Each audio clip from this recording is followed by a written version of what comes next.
கர்த்தர் நல்லவர், அவர் கிருபை என்றும் உள்ளது. ஆமென். ரோமர் 7ஆம் அதிகாரம். பவுல் ரோமாபுரியாருக்கு எழுதின கடிதம், லெட்டர். ரோமர் 7ஆம் அதிகாரம் 15ஆம் வசனத்துல இருந்து அப்படி கொஞ்சம் வாசிங்க. 15.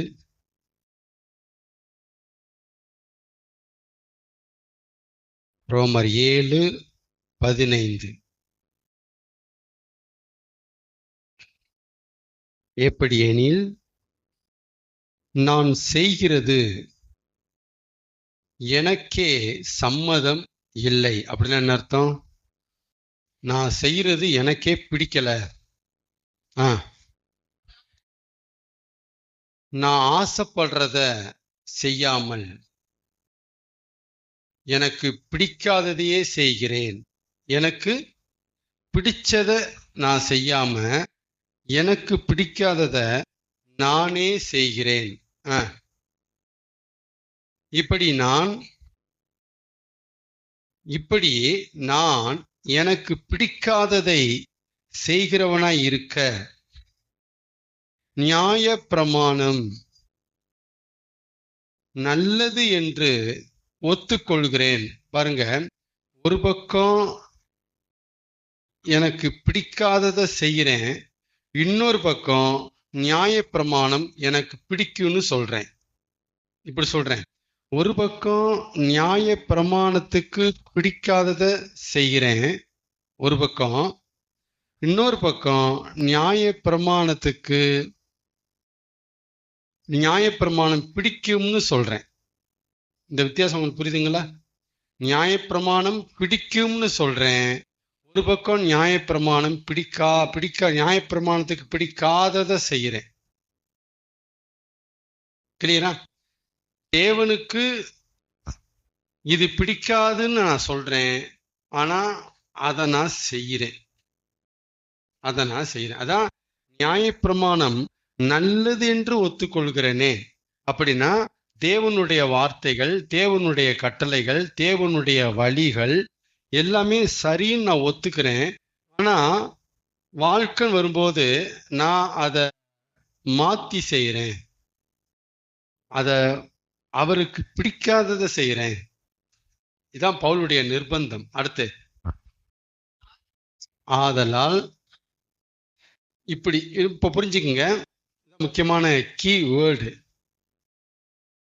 ஆகையால் இப்ப நான் உங்களுக்கு என்ன சொல்றேன் அப்படின்னு பவுல் எழுதுகிற, இப்ப நான் என்ன சொல்ல வர்றேன் அப்படின்னா, இங்க பாருங்க, எனக்கு ஆண்டவருடைய நியாயப்பிரமாணம் எனக்கு பிடிக்கும்.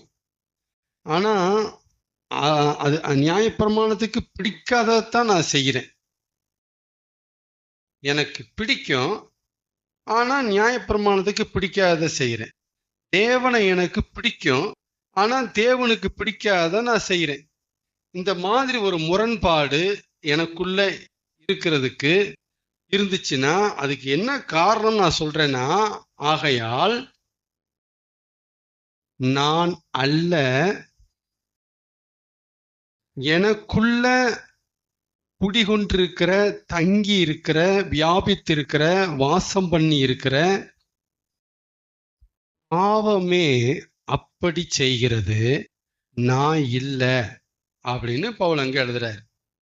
இந்த மாதிரி ஒரு முரண்பாடு நமக்குள்ள காணப்பட்டுச்சுன்னா, தேவனை எனக்கு பிடிக்கும், ஆனா தேவனுக்கு பிடிக்காததான் நான் செய்யறேன். இப்ப தேவனை எனக்கு பிடிக்கணும்னா தேவனுக்கு பிடிச்சதான் நான் செய்யணும்.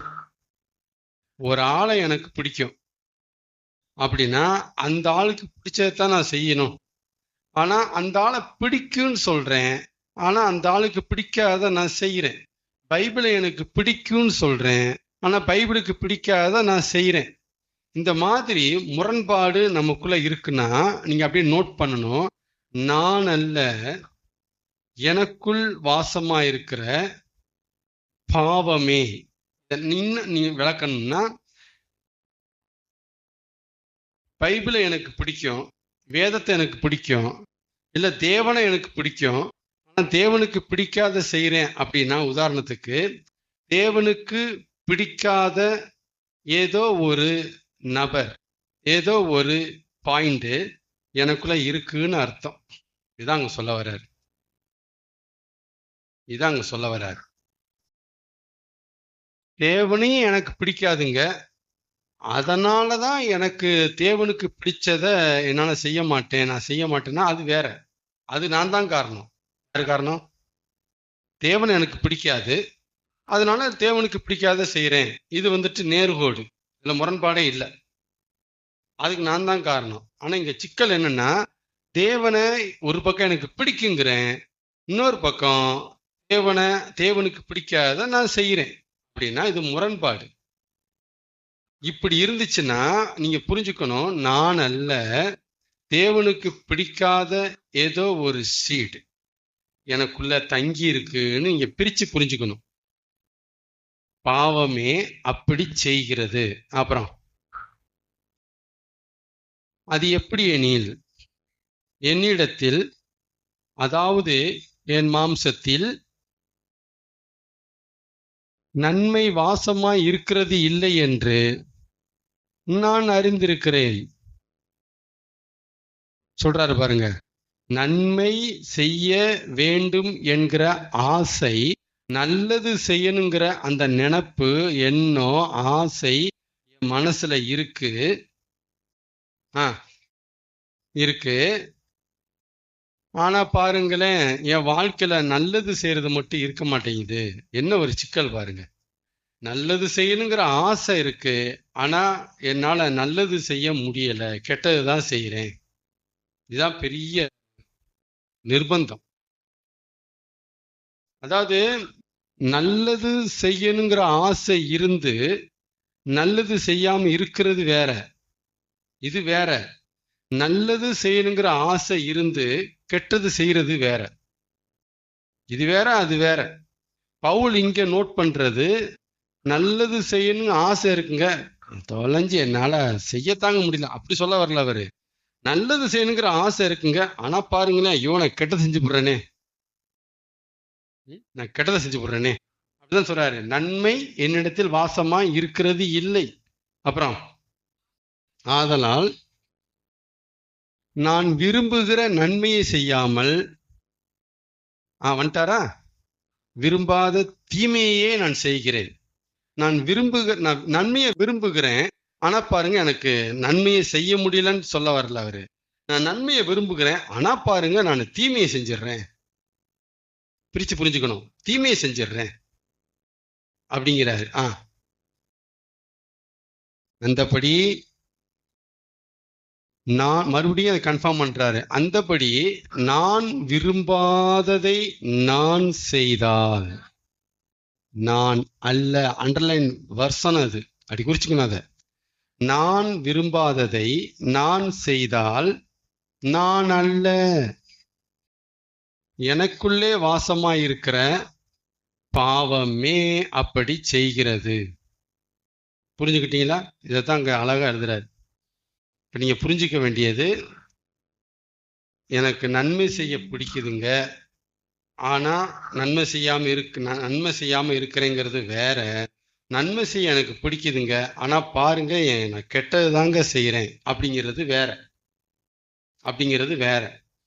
அதனால பவுல் இங்க ஒரு சிக்கலா அவர் வாழ்க்கையில அவர் அனுபவிச்ச சந்திச்ச சிக்கலை இங்க பேசுகிறார். இந்த மாதிரி நான் சிக்கிட்டு இருக்கிறேன்னு பேசுறாரு. அந்த வசனத்தை எடுத்துக்கிட்டு ஒரு டாபிக் அப்படி கவனிங்க, ரொம்ப டெப்தா புரிஞ்சுக்குங்க என்ன சொல்றாரு, என்ன சொல்ல வராருன்னு. பாவம் செய்யக்கூடாதுன்னு நினைச்சோம், பாவம் செய்ய கூடாதுன்னு நினைச்சோம், பாவம் செஞ்சிடுறோம் அப்படின்னா நம்மளை மீறிதான் நாம பாவம் செய்யறோம்னு புரிஞ்சுக்கணும். இதத்தான் நான் அல்லங்கிறார். பாவம் செய்யக்கூடாதுன்ட்டு நான் அப்படி நினைக்கிறேங்க, ஆனா பாருங்க நான் எப்படியோ போய் பாவம் செஞ்சிடறேங்க அப்படின்னா புரிஞ்சுக்கணும், நம்மளை மீறிதான் நாம இந்த பாவத்தை செய்யறோம். இப்படி சொல்றேன். நன்மை செய்யணும்ட்டு நான் ரொம்ப ரொம்ப ரொம்ப ஆசைப்படுறேங்க, தொலைஞ்சி எப்படியோ நான் போய் கெடுதல் செஞ்சுறேங்க அப்படின்னா பவுல மீறி தான் இந்த கெடுதலை பண்றாருன்னு அர்த்தம். அவரை மீறி இந்த காரியம் அவருக்குள்ள மேனிஃபெஸ்ட் ஆகுது, செய்யறாரு அப்படின்னு முதல்ல அந்த பாயிண்ட புரிஞ்சுக்கணும். நம்மளை மீறி நாம செஞ்சிட்டோம் அப்படின்னா நான் அல்ல, அந்த வேர்டை அங்க பயன்படுத்தணும். நம்மளை மீறி நான் செஞ்சுறேங்க அப்படின்னா நான் அல்ல, நான் அல்ல, நான் அல்ல. ஓகே, அப்ப ஃபர்ஸ்ட் லைன் என்னது? பாவம் செய்யக்கூடாதுன்னு நினைச்சோம், பொய் பேசக்கூடாதுன்னு நினைச்சோம், தப்பு பண்ணக்கூடாதுன்னு நினைச்சோம், நாம தப்பு பண்ணிடுறோம், பொய் சொல்லிடுறோம் அப்படின்னா நாம் அல்ல, நம்மளை மீறி தான் நாம இந்த காரியத்தை செய்யறோம்னு முதல்ல புரிஞ்சுக்கணும். நம்மளை மீறி இதை செஞ்சிடறோம். இதைத்தான் அங்க நான் அல்ல, பாவமே அப்படி செய்கிறதுங்கிற. அதாவது அடுத்த பாயிண்ட் கவனிங்க. அதாவது பாவம் நம்ம கட்டுப்பாட்டுல இல்ல, பாவத்தின் கட்டுப்பாட்டுல நாம இருக்கிறோம்னு அர்த்தம். இன்னும் நல்லா தெளிவா உடைச்சு சொல்லணும்னா, பாவம் நம்ம கட்டுப்பாட்டுல இல்ல, பாவத்தின் கட்டுப்பாட்டுல நாம இருக்கிறோம். பாவம் நம்ம கட்டுப்பாட்டுல இருந்தா நாம செய்யாம இருப்போம். பாவத்தின் கட்டுப்பாட்டுல நாம இருந்தோம்னா நாம செஞ்சிருவோம், செய்யக்கூடாதுன்னு நினைச்சு செஞ்சிருவோம். இதான் அந்த பாயிண்ட். செய்யக்கூடாதுன்னு நினைச்சும் நாம பாவம் செஞ்சிடறோம் அப்படின்னா பாவத்தின் கட்டுப்பாட்டுல நாம இருக்கிறோம்னு அர்த்தம். கன்ஃபார்மா? அப்படியே கவனிங்க, உன்னை நம்பக்கூடாதுன்னு நினைச்சோம் திரும்ப திரும்ப அதை நம்ம நம்பிடுறோம் அப்படின்னா நம்மளை மீறி தான் நம்புறோம்னு அர்த்தம். நம்மளை மீறி தான் நம்புறோம்னு அர்த்தம். இந்த பாயிண்ட நம்பலாமா? நம்பக்கூடாதுன்னு நினைக்கிறேன் ஆனாலும் பாருங்க நான் நம்பிடுறேன் அப்படின்னா நம்மளை மீறி நம்புறோம். நினைக்கிறேன் ஆனா முடியல அப்படின்னா நம்மளை மீறோம்னு அர்த்தம். அதாவது நம்புற அந்த விஷயம் நம்ம கட்டுப்பாட்டுல இல்ல, மாறாக அதன் கட்டுப்பாட்டுல நாம இருக்கிறோம்னு அர்த்தம். ஆமீன். இந்த இடத்த தான் கவனிங்க, இந்த இடத்த தான் நான் உங்களுக்கு சொல்லி கொடுத்திருக்கிறேன். நானே நினைச்சாலும் என்னால நம்பாம இருக்க முடியாது. சொன்னது ஞாபகம் இருக்கா? இந்த இடத்த தான் சொல்றேன் நான். நம்மளை மீறி ஒன்ன செய்யறோம் அப்படின்னா நானே நினைச்சாலும் அதை செய்யாம என்னால இருக்க முடியாதுன்னு அர்த்தம். அந்த ஸ்டேஜ்ல நம்ம இருக்கிறதா அர்த்தம்.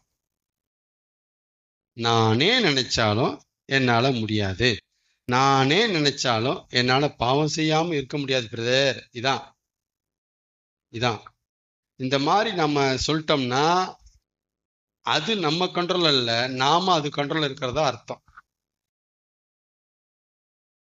கரெக்டா? இதத்தான் பவுலு நான் அல்ல, எனக்குள் வாசமாயிருக்கிற பாவமே அப்படி செய்கிறதுங்கிறார். இதத்தான், இந்த பாயிண்ட் தான் அவர் அங்க அப்படி பேசுறாரு. அதாவது பாவம் என் கட்டுப்பாட்டுல இல்ல, நான் பாவத்தின் கட்டுப்பாட்டுல இருக்கிறேன் ப்ரோ அப்படிங்கிறார் பவுல். அதான் பாருங்க, என்னை மீறி நான் செஞ்சிடுறேன், என்னை அறியாம செஞ்சிடுறேன், எப்படியோ தெரியல என்னை அறியாம செஞ்சிடறேன். என்ன அர்த்தம்? நான் மீறி செய்யறேன்னு அர்த்தம். நான் என்னை மீறி செஞ்சிடுறேன் அப்படின்னு அர்த்தம். அப்படின்னா பாவத்தின் கண்ட்ரோல்ல, பாவத்தின் கட்டுப்பாட்டுல பவுல் லாக் ஆயிருக்காரு.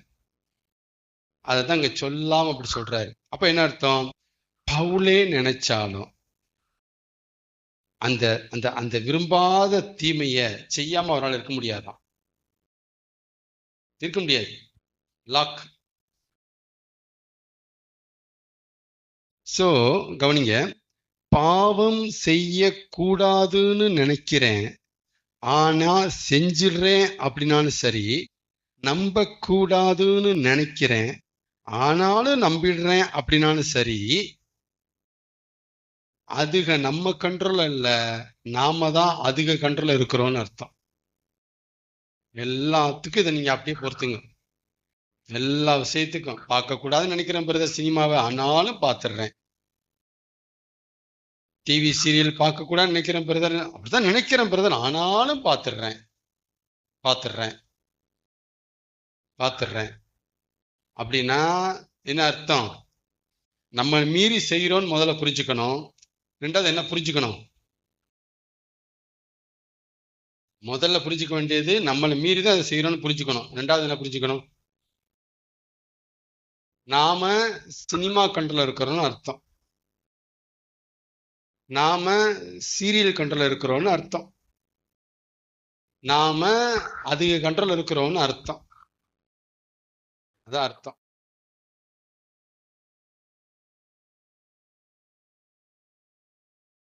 சரி, ரோமர் 6:17 வாசிக்கலாம். ரோமர் 6:17. முன்னே நீங்கள் பாவத்திற்கு அடிமைகளாயிருந்தும் இப்பொழுது உங்களுக்கு ஒப்புவிக்கப்பட்ட தேவனுடைய சத்திய அந்த வார்த்தைகளுக்கு நீங்கள் கட்டாயமாயுமல்ல விசனமாயுமல்ல மனப்பூர்வமாய் கீழ்ப்படிந்ததினாலே தேவனுக்கு ஸ்தோத்திரம். அதான் 6:17 ரோமர். அப்ப முன்னே நீங்கள் பாவத்திற்கு அடிமைகளாய் இருந்தீர்கள். முன்னே நீங்கள்.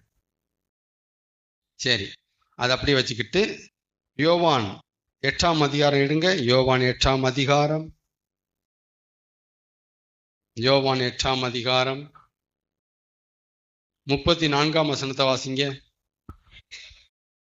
இயேசு அவர்களுக்கு பிரதி உத்தரமாக, பாவம் செய்கிற எவனும் பாவத்திற்கு அடிமையாயிருக்கிறான் என்று நிஜமாகவே நிஜமாகவே உங்களுக்கு சொல்லுகிறேன் சொல்லிட்டார்.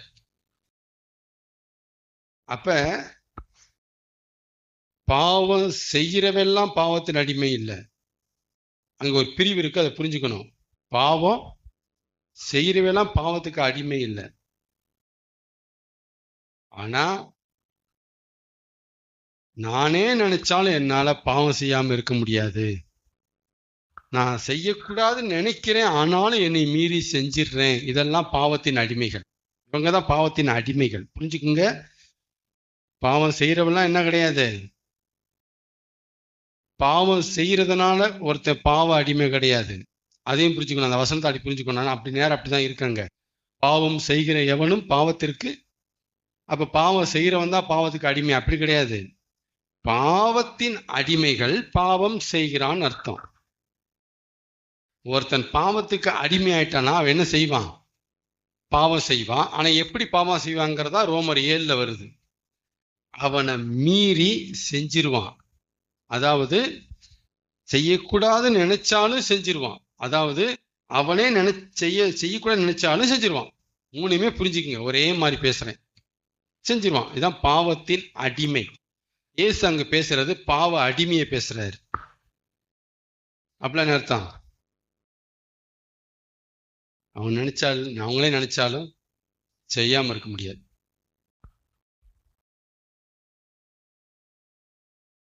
குடிக்கிறவங்க எல்லாமே குடி அடிமைகள் கிடையாது.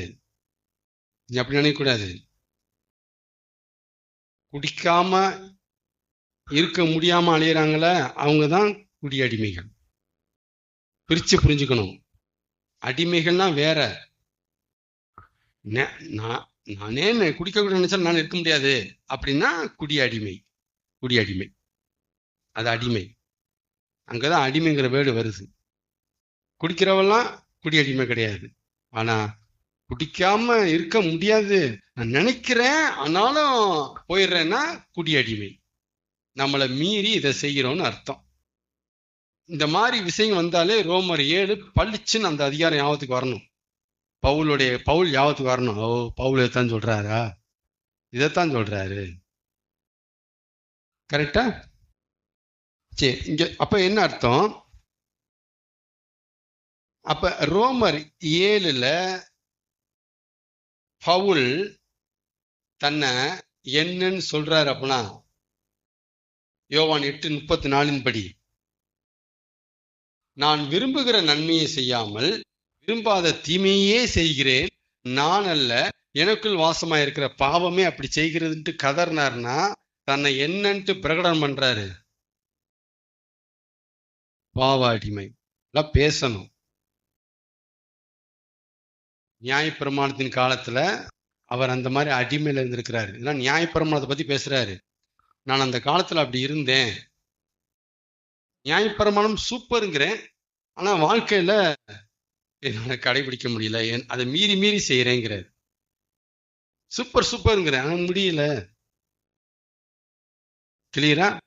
அப்ப யோவான் 8:34 படி, ரோமர் 7 படி, பவுலுடைய வார்த்தையின்படி கரெக்டா அவரை அங்க நிப்பாட்டணும். ஓகே, பவுலை மீறி தான் இது நடக்குது, ஏன்னா நான் அல்லன்ட்டு அவரே ஒத்துக்கிறாரு. அப்ப பவுலை மீறி தான் செய்யறாரு. இப்ப பவுலை மீறி செய்யறாருன்னா பவுல் கண்ட்ரோல்ல பாவம் இல்ல, பாவத்தின் கண்ட்ரோல்ல பவுல் இருந்திருக்கிறாரு. இதான் ரோமர் 7ஆம் அதிகாரத்தை விளக்குறது. புரிஞ்சுக்கணும் கரெக்டா? ஆமென். சரி, சோ நம்ம கட்டுப்பாட்டுல ஒண்ணு இருக்கு அப்படிங்கிறது இருக்கு, நம்பலாமா? நம்ம கட்டுப்பாட்டுல ஒண்ணு இருக்குங்கிறது உண்டு. ஒண்ணு கட்டுப்பாட்டுல நாம இருக்கிறோம் அப்படிங்கிறது உண்டு. ரெண்டுமே ஒரு மனுஷனுக்கு தலையெழுத்து. இப்ப ரெண்டுமே இருக்கு. ஒண்ணு என் கட்டுப்பாட்டுல இருக்குங்கிறது இருக்கு, அது கட்டுப்பாட்டுல நான் இருக்கேங்கிறது இருக்கு. ரெண்டு கட்டுப்பாடு, ரெண்டு கண்ட்ரோல் இருக்கு. அப்புறம் நம்மிடத்தில் பாவம் இருப்பது என்பது வேறு, பாவத்தின் கட்டுப்பாட்டில் நாம் இருப்பது என்பது வேறு. ரெண்டுமே வேற. அடுத்த பிரிவு, அதாவது அந்த உதாரணத்தை எடுக்கிறேன், உதாரணம் புரிய வைக்கிறதுக்காக எடுக்கிறேன். குடிக்கணும் அப்படிங்கிற ஆசை என்கிட்ட இருக்கிறது வேறு, சரி? அந்த ஆசை குடிக்கணுங்க அப்படிங்கிற அந்த எண்ணம், நினைப்பு, ஆசை இருக்கிறது என்பது வேறு, அந்த ஆசையின் கட்டுப்பாட்டில் நான் இருக்கிறேங்கிறது வேறு. குடிக்கணும் அப்படிங்கிற ஆசை இருந்தா நான் அடிமை கிடையாது, ஆனா அந்த ஆசையின் கட்டுப்பாட்டில் இருந்தா நான் அடிமை. நான் அடிமை. கிளியரா? அதான் இங்க சொல்றாரு, நம்மிடத்தில் பாவம் இருப்பது என்பது வேறு, பாவத்தின் கட்டுப்பாட்டில் நாம் இருப்பது என்பது வேறு. நம்மிடத்தில் ஆசை இருப்பது என்பது வேறு, ஆசையின் கட்டுப்பாட்டில் நாம் இருப்பது என்பது வேறு. இதைத்தான் பிரிச்சு சொன்னேன். இருப்பது என்பது வேறு. பணம் நம்ம கட்டுப்பாட்டில் இருக்கிறது என்பது வேறு, பணத்தின் கட்டுப்பாட்டில் நாம இருக்கிறோம் என்பது வேறு. படிப்பு நம்ம கட்டுப்பாட்டில் இருக்கிறது என்பது வேறு, படிப்பின் கட்டுப்பாட்டில் நாம இருக்கிறோம் என்பது வேறு. புரிஞ்சவங்களுக்கு புரியணும், ரெண்டுமே வேற. ஞானம், திறமை, எதை வேணாலும் கொண்டு வாங்க. மத்தேயு 19:24 முடிச்சிருவோம். மத்தேயு 19:24, மத்தேயு 19:24 எடுக்கலாம். மத்தேயு 19ஆம் அதிகாரம் 24ஆம் வசனம். ஐஸ்வர்யவான் தேவனுடைய ராஜ்யத்தில் பிரவேசிப்பதை பார்க்கிலும் ஒட்டகமானது ஊசியின் காதிலே நுழைவது எளிதாயிருக்கும். ஒரு மிகுந்த ஆஸ்தி உள்ளவன், செல்வந்தவன் இயேசு கிறிஸ்து வந்து நான் பரலோக ராஜ்யத்துக்கு போறதுக்கு எந்த நன்மையை செய்யணும்னு கேட்கிறான். இவர் நிறைய அடுக்குறாரு. அடுக்குனோனையும் இதெல்லாம் நான் சிறு வயது முதல் கொண்டு கை கொடுக்கிறேனேன்ட்டு சர்டிஃபிகேட் கொடுத்துட்டான். இதெல்லாம் எனக்கு பிரச்சனையே இல்லையே, அப்ப எனக்கு கன்ஃபார்மா அப்படின்னா இயேசு சொல்றாரு, இன்னும் உன்னிடத்துல ஒரு குறைவு உண்டு. உன்னிடத்துல இருக்கிற இந்த ஏக்கர் சொத்தை வீடு, ஆஸ்தி, பேங்க்ல இருக்கிற பேங்க் பேலன்ஸு, நகைகள், வைரங்கள், மாணிக்கங்கள் இதெல்லாம் எடுத்துட்டு என்ன செய்யணும்னா இதை பூரா நீ வித்து பணமாக்கணும். பணமாக்கிட்டு உன்கிட்ட வச்சுக்க கூடாது, டெபாசிட் பண்ணக்கூடாது பேங்க்ல போய். மறுபடியும் உன் அக்கௌண்ட்ல இருக்கிறதா காலி பண்ணிடணும். உன் கையில் இருக்க பொருள்லாம் வித்துறணும். வித்து அதை பணமாக்கி தரித்திரர்களுக்கு கொடு. சரியா? தரித்திரர்கள் இல்லாதவங்களுக்கு இல்ல, தரித்திரர்களுக்கு. அத்தியாவசிய தேவையை கூட அவங்க பூர்த்தி பண்ண முடியாம தடுமாறுறாங்க பத்தியில, அவங்களுக்கு கொடு. ஏழைகளுக்கு இல்ல, தரித்திரருக்கு கொடு. கொடுத்துட்டு வீட்டுல ஹாயா இருக்காத, படுக்க மனுஷகுமாரனுக்கு இடம் இல்லை, அந்த மனுஷகுமாரனோட பின்னாடி வான்ட்டார். என்ன பேசுறான்னு பாருங்க இயேசு. அங்க வந்துருட்டார். எனக்கே படுக்க இடம் இல்லப்பா, நீ என்ன செய்யி, வசதியா படுத்தல பெட்டு அதெல்லாம் வித்துரு, ஏசி போட்டல அதெல்லாம் வித்துரு, வித்துட்டு வீட்டுல சுகமா வாழ்ந்தல அந்த வீடை வித்துரு, வித்துட்டு தரித்திரர்களுக்கு கொடு. கொடுத்துட்டு உனக்கு ஒரு சின்ன வீடு வாடகை வச்சு வாழாத, என் பின்னாடி வா, என்னை பின்பற்றி வா. என்ன பேசுறாரு இயேசு. இத ஐஸ்வர்யன் கேட்டவனையும் தராசுல வச்சு பார்க்கறான். பரலோக ராஜ்யமா நாம தரித்திரனா மாறுறதா? பார்த்தா நாம தரித்திரனா மாறுறது செட் ஆகாது. பரலோக ராஜ்யத்தை கீழே வச்சிட்டான். ஆசாசியா வந்தான் நித்திய ஜீவன் வேணும்ட்டு, மிகுந்த துக்கத்தோடே போயிட்டான். இந்த சம்பவத்தை மனசு வச்சுக்கோங்க, இதான் அங்க நடந்துச்சு. அவன் மிகுந்த துக்கத்தோட போனத இயேசு பார்த்துதான் பேசுறாரு. ஐஸ்வர்யவான் பரலோக ராஜ்யத்தில் பிரவேசிப்பதை பார்க்கிறோம், ஒட்டகமானது ஊசியின் காதிலே நுழைவது எளிதாயிரு அப்படின்ட்டார். அவன் போனதை வச்சுக்கிட்டு உடனே பேதுரு எல்லாரும், அப்படியான ஆண்டவரே, யார் ரட்சிக்கப்படக்கூடும், யார் தான் நித்திய ஜீவனை பெறக்கூடும், இவ்வளவு டஃபா பேசுறீங்க, யார் தான் பரவாயில்ல வர முடியும் அப்படின்னா ஆண்டவர் அழகா பேசுறாரு, மனுஷரால் இது கூடாதுதான். ஐ நோ சார், மனுஷரால் இது கூடாதுதான், தேவனானே எல்லாம்.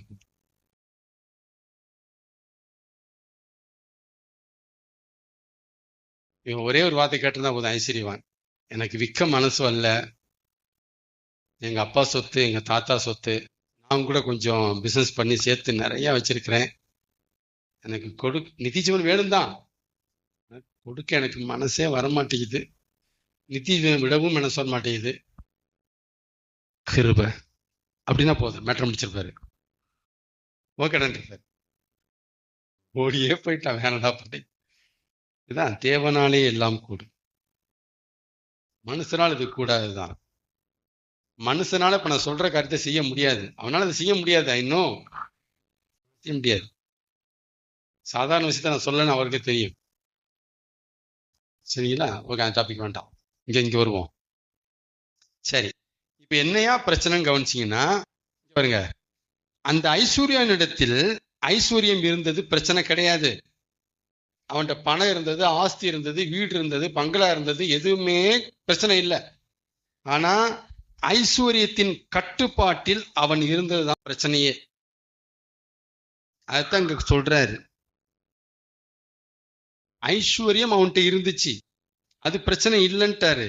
ஆனா ஐஸ்வர்யத்தின் கட்டுப்பாட்டுல அவன் இருந்தான்.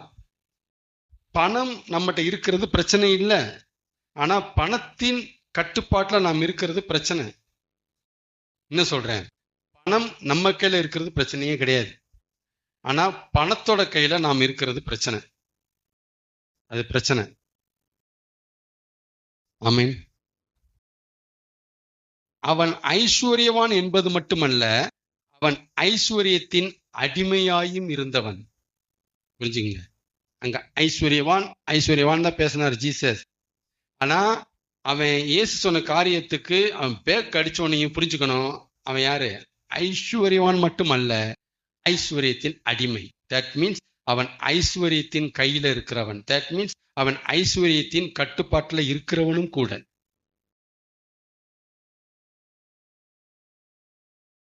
நித்திய ஜீவன் மேல ஆசை இருந்தும் மீறி தான் வேணான்ட்டு போறான். அவனை மீறி தான் போறான், வேணாம், என்னால அதுக்கு முடியல, தான் கட்டுப்பாட்டுல இருக்கிறான், அடிமையா இருக்கிறான். அவனை மீறி துக்கமாவா போறான். ஆசாசியா வந்தவன் போயிட்டான். ஆமென். அப்ப ஐஸ்வர்யவான் நித்திய ஜீவனில் பிரவேசிப்பது கூடாத காரியம் என்பது தவறு. அப்படி பேசக்கூடாது. இப்படிதான் பேசுறாங்க கிறிஸ்தவம். வேணாமா பிரதர், வேணாம் பிரதர், ஒரு நாளைக்கு 100 ரூபா இருந்தா போதும் பிரதர், வேணாம் பிரதர், ரொம்பலாம் கையில பணம் வச்சுக்காங்க பிரதர், நம்ம அப்படிலாம் பணக்காரன் இருக்கக்கூடாது பிரதர், அப்புறம் நித்தியம் கிடைக்காது, பரவாயில்ல போக முடியாது பிரதர். இப்படிதான் பேசிட்டு இருக்கிறாங்க ஒரு கூட்டம். ஆபிரகாம் செல்வச்சிமானா இருந்தான். சாலமோன், தாவீது எப்படி வாழ்ந்தாங்க? எது பிரச்சனைன்னு நம்ம புரிஞ்சுக்க தெரியல. பணம் பிரச்சனை இல்லை, பணம் நம்மகிட்ட இருக்கிறது பிரச்சனை இல்லவே இல்லை. ஆனா பணத்தின் கையில நம்ம இருக்கிறது பெரிய பிரச்சனை, பெரிய பிரச்சனை. சரி, அப்ப ஐஸ்வர்யவான் நித்திய ஜீவனில் பிரவேசிப்பது கூடாத காரியம் என்பது தவறு. ஐஸ்வர்யத்தின் அடிமைகள் நித்திய ஜீவனில் பிரவேசிப்பது கூடாத காரியம் என்பதே சரி. ஐஸ்வர்யத்தின் கட்டுப்பாட்டுல எவன் எவன் இருக்கிறானோ சான்ஸே இல்லை ராஜா, அவன் வர முடியாது, வர முடியாது. பரவராஜ்யம் வர முடியாது, கட்டுப்பாட்டுல இருக்கிறவன் வர முடியாது. ஆமென். சோ அவன் ஐஸ்வர்யனா இருந்தது பிரச்சனை இல்லை, ஐஸ்வர்யத்தின் அடிமை இருந்ததே பிரச்சனைன்னு நம்ம தீர்க்கிறோம். சத்தியம் நம்ம கட்டுப்பாட்டுல இருக்கிற வரைக்கும் தான். அடுத்த பாயிண்ட் கவனிங்க, அடுத்த பாயிண்ட் இது. சத்தியம் நம்ம கட்டுப்பாட்டுல இருக்கிற வரைக்கும் தான் சத்தியத்தை நாம தொடர்ந்து நம்புவோம், கடைபிடிப்போம் அப்படிங்கிறதுக்கு எந்த உத்தரவாதம் இல்லை. புரிஞ்சுங்க, சத்தியம் நம்ம கட்டுப்பாட்டுல இருக்கிற வரைக்கும் நாம சத்தியத்தை நம்புவோம் தொடர்ந்து, சத்தியத்துக்கு நம்ம கீழ்ப்படிவோம் தொடர்ந்து அப்படிங்கிறதுக்கு எந்த கேரண்டியும் கிடையாது, எந்த உத்தரவாதமும் கிடையாது. எழுதி வச்சுங்க. ஜெபம் நம்ம கட்டுப்பாட்டில் இருந்துச்சுன்னா நம்ம தொடர்ந்து ஜெயிப்போமாங்கிறது கேள்விக்குறி. பைபிள் படிக்கிறது நம்ம கட்டுப்பாட்டில் இருந்துச்சுன்னா நம்ம தொடர்ந்து பைபிள் படிப்போமாங்கிறது கொஸ்டின் மார்க். சபைக்கு வர்றது நம்ம கட்டுப்பாட்டில் இருந்துச்சுன்னா நம்ம தொடர்ந்து சபைக்கு போவோமாங்கிறது கேள்விக்குறி. எழுதி வைங்க, அதெல்லாம் கேள்விக்குறி. No guarantee. படிக்கலாம், படிக்காம போகலாம், ஜெபிக்கலாம், ஜெபிக்காம போகலாம், சபைக்கு வரலாம், வராம கூட போகலாம். ஏன்னா ஏன் ஏன் ஏன் நம்ம கட்டுப்பாட்டில் இருக்கு. ஆனா சத்தியத்தின் கட்டுப்பாட்டுல நாம இருக்கிற வரைக்கும் சத்தியத்தை தொடர்ந்து நம்புவோம், கடைபிடிப்போம் என்பதற்கு மட்டும்தான் உத்தரவாதம் இருக்கு. அதுக்கு மட்டும்தான் கேரண்டி இருக்கு. சத்தியத்தின் கட்டுப்பாட்டுல, ஜெப கண்ட்ரோல்ல, வேத கண்ட்ரோல்ல, சபைக்கு வர்ற கண்ட்ரோல்ல நாம உள்ள போயிட்டோம்னா நாம தொடர்ந்து இதை செய்வோங்கிறதுக்கு மட்டும்தான் உத்தரவாதம் இருக்கு. செய்யாம இருக்கிறதுக்கு எந்த உத்தரவாதமும் இல்லை. செஞ்சுதான் ஆகும். ஆமேனா? ஆமேனா? அப்ப உங்களுக்கு தானியேல் ஞாபகம் வருதா? ஜெபம் பண்ணா சிங்கக்கபில போற்றுவோன்ட்டு ராஜா பத்திரத்துக்கு கையெழுத்திட்ட பொழுதும் தானியேல் வழக்கம் போல மேல் வீட்டுக்கு போய் ஜன்னலை திறந்து என்ன பண்ணாரு? அப்ப இவர் யாரு கண்ட்ரோல்ல இருந்தாரு? அங்க அந்த கண்ட்ரோல் போயிட்டாரு. தானியேல் கட்டுப்பாட்டுல ஜெபம் இருந்ததுன்னா ஜெபிச்சிருக்க மாட்டாரு. இப்ப ஜெபத்தின் கட்டுப்பாட்டுல தானியேல் இருந்ததுனால ஜெபிச்சிட்டார், ஜெபிக்கிறாரு. தட் மீன்ஸ் அவரை மீறிதான் நடக்குது, முடியாதவரால. தானியேல புரிஞ்சுக்கிட்டோமா? ஏன் யார் தானியேல் பண்ணான்னா தானியேல் கையில ஜெபம், ஜெபத்தின் கையில தானியேல் இருந்தாரு அப்படின்னு புரிஞ்சுக்கணும். இதை புரிஞ்சுக்காம தானியேல் மாதிரி ஜெபம் பண்ண பிறகு நீங்க சொல்லி எல்லாம் ஒன்றும் நடக்க போறது இல்லைங்கிறேன் நான். ஒண்ணுமே நடக்காது. தானியேல் ஏன் அப்படி செய்ய முடிச்சுங்கிறத நீங்க புரிஞ்சுக்கிட்டாதான் அந்த இடத்துக்கு மக்களை கொண்டு வந்தீங்கன்னா அது நடக்கும். ஆமென். நம்ம கட்டுப்பாட்டுல இந்த தேவனை தேடுறது, தேவன் இவன் நம்ம கட்டுப்பாடு இருந்துச்சு வச்சுக்கோங்களேன். தேவனை நம்ம ரெகுலரா தேடுவோம் என்பதற்கு எந்த உத்தரவாதம் இல்லை. அதே மாதிரி தேவனுடைய கட்டுப்பாட்டுல நாம இருக்கிற வரைக்கும் தேவனை ரெகுலரா தேடுவோம் என்பதற்கு மாத்திரம்தான் உத்தரவாதமே இருக்கு. நம்ம ரெகுலரா தேடுவோம். ஏன்? நம்ம அவர் கட்டுப்பாட்டுல போயிட்டோம். தானியேல் ஒரு பக்கம் ஜெப கட்டுப்பாட்டு, இன்னொரு பக்கம் அவர் கட்டுப்பாட்டுல இருக்கிறான். அவர்கிட்ட பேசாம இப்படிடா இருக்குதுன்ட்டான். எப்படிடா இருக்கிறது? என்னடா அவங்க பேசுறாங்க? போடா உயிரே போனா போகுது. இதான் சரி. ஒண்ணு நம்ம கட்டுப்பாட்டுல இருக்கா, அல்லது ஒண்ணு கட்டுப்பாட்டுல நாம இருக்குமா என்பதே கவனிக்கப்பட வேண்டிய காரியம். இதைத்தான் இந்த இடத்துல நீங்க புரிஞ்சுக்கணும். நம்ம கட்டுப்பாட்டுல ஒண்ணு இருக்கா, அல்ல அந்த ஒண்ணு கட்டுப்பாட்டுல நாம இருக்கிறோமா? இதைத்தான் நீங்க புரிஞ்சுக்கிட்டே வரணும். வாழ்க்கையில நீங்க செக் பண்ணிக்கணும், தற்பரிசோதனை பண்ணிக்கணும். யார் நம்ம கட்டுப்பாட்டுல அதுவா, அது கட்டுப்பாட்டுல நாமளா? செக் பண்ணிக்கணும். ஏன்னா இந்த ரெண்டுல ஏதாவது ஒண்ணுல கட்டாய மனுஷன் இருப்பான். கட்டாயம் எல்லா மனுஷனும் இருப்பான். கட்டாயம் இருப்பான். ரெண்டுல ஏதாவது ஒண்ணு இருப்பான். ஆமேனா? மேலும் ஒண்ணு இல்லாம நம்மளால இருக்க முடியும் என்றால், அடுத்த ஒரு செஷன், ஒண்ணு இல்லாம நம்மளால இருக்க முடியும் என்றால் அந்த ஒண்ணு நம்முடைய கட்டுப்பாட்டுல இருக்குன்னு அர்த்தம். ஏங்க இது இல்லாம என்னால இருக்க முடியுங்க அப்படின்னா அது உங்க கட்டுப்பாட்டுல இருக்குன்னு அர்த்தம். அது இல்லாம என்னால இருக்கவே முடியாதுங்க, செத்து போயிடுவேன்னா நீங்க அது கட்டுப்பாடு இருக்கிறதா அர்த்தம். அது கட்டுப்பாட்டுல இருக்கீங்க. அதுக்கு பிறகுதான் அடிமை. அப்ப நான் புரிஞ்சுக்கிட்டது, முதல்ல சொன்னீங்கன்னா அது ஒரு மாதிரியான அடிக்ஷன். இப்ப கடைசி சொன்னது இது ஒரு மாதிரியான அடிக்ஷன். அது ஒரு அடிமை, இது ஒரு அடிமை. Addiction, addict. இதான் தேவனுக்கு அடிமைகள் ஆனதினாலே நம்ம தேவனுடைய அடிக்டா மாறணும். அடிக்ஷன் ஆகணும். தேவனோட பேசுறது நம்முடைய அடிக்ஷன் ஆகணும். தேவனை பத்தி கேள்விப்படுறது நமக்கு அடிக்ஷனா மாறணும். சபைக்கு வர்றது நமக்கு அடிக்ஷனா மாறணுங்கிறேன். ஆமே. இப்ப நான் சொன்ன காரியங்களாம் வச்சுக்கிட்டு நம்ம கட்டுப்பாட்டுல இருக்கிறவைகள் என்னென்ன என்பதும் எதினெதின் கட்டுப்பாட்டில் நாம் இருக்கிறோம் என்பதையும் நமக்கு நாமே அறிந்து கொள்ளலாம். வேற யாரும் நமக்கு சொல்ல வேண்டிய அவசியம் கிடையாது. வேற யாரும் நமக்கு சொல்ல வேண்டிய அவசியம் கிடையாது. ஆமைன்னா நம்மளே புரிஞ்சுக்கலாம். நாம எது நம்ம கட்டுப்பாட்டுல இருக்கு, இல்ல எது கட்டுப்பாடுல நாம இருக்கிறோம் அப்படிங்கிறத நான் சொன்ன பாயிண்ட் அப்படியே செக் பண்ணீங்கன்னா உங்க வாழ்க்கையில நீங்களே புரிஞ்சுக்கலாம். நல்லா புரிஞ்சுக்கலாம்.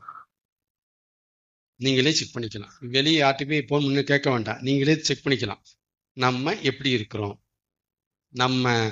நம்ம கட்டுப்பாட்டுல அதுவா, அது கட்டுப்பாட்டுல நாம இருக்கிறோமா கண்டுபிடிச்சிடலாம். இது இல்லாம இருக்க முடியாதுன்னா அடிமை. என்னை மீறி செஞ்சிடும் பிரதர்னா அடிமை. ஆமே.